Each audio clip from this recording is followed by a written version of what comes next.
আমি তার মধ্যে দুবার শেষ করার চেষ্টা করব।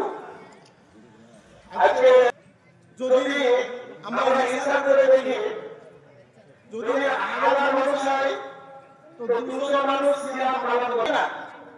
আমি ওই লোকের উদ্দেশ্যে বলবো, এর মতো বোকা আর দ্বিতীয় কেউ নাই। এরা হলো, আমি এদেরকে বোকাই বলবো। আমি একটা উদাহরণ দিয়ে থাকি। আচ্ছা বলো, খেললো না, এবার বুক খুলিয়ে চলে গেল, আমাকে ফার্স্ট প্রাইজ দেন।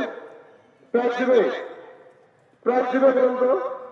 ওকে প্রত্যেকটা লোক গলা ধাক্কা দিয়ে গায়ে গান ঝরিয়েছে, কত পরিশ্রম করার পরে তারা জিতেছে, পুরস্কারের অধিকার প্রাপ্ত ওই। তারা আজকে পুরস্কার বিতরণের দিন, আজকে গুনাহ মাফ করার দিন। আজকে আল্লাহ তাআলা পুরস্কার ওদেরকে দেবেন যারা রমজান মাসে দিবেন। আচ্ছা, আমি যারা রমজানের সিয়াম পালন করেছে তাদের উদ্দেশ্যে বলছি, যদি আমাদের উদ্দেশ্য কালকে করলেই যেন আমি জান্নাতে চলে যেতে পারে। ওই ব্যক্তি এসে আল্লাহ নবীকে বলল না যে এমন কিছু কথা বললেন, আপনি আমাকে এমন কিছু আমার কথা বলুন যে আমার করলে যেন আমি জান্নাতে চলে যেতে পারে।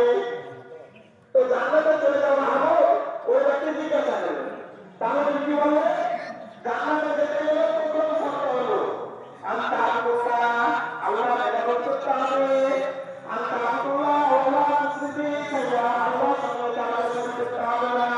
আমরা নিজেদেরকে আমাদের জানা করি, আমরা নিজেদেরকে হাদিস এবং কোরআন মানতে করি, মানতে করি, অথচ আমরা ওই পাঁচ ছয়টি নামাজ সময় মাথায় টুপি দিয়ে নামাজ পড়তে করি। আমরা আলহামদুলিল্লাহ আমরা নিজেদেরকে আমাদের জানা করার পরেও এমন কিছু নিজেদেরকে চলে সম্মান করে না। আমরা আমাদের সমাজ পরেও এই বর্তমান কথা শুনতে পারি, বলা শুনতে পেতেন কিনা? তাহলে আমি ব্যবহারের মধ্যে সব আলাদা ছেলে মিলে ওই বোমা ফাটাচ্ছে, বোমা ফাটাচ্ছে। এটা আমাদের গার্জেন হিসাবে আমরা ব্যর্থ, গার্জেন হিসাবে আমরা একবারে অবদার্থ যে আমরা নিজেদের ছেলেদেরকে আমরা সাহিদ করতে পারি না, নিজেদের ছেলেদেরকে আমরা শাসন করতে পারি না। ওই রাত্রিতে একটা ছেলে আমার কোথায় কাটাচ্ছে, কিভাবে কাটাচ্ছে আমি খোঁজ নিই না, গার্জেন হিসাবে আমি ব্যর্থ।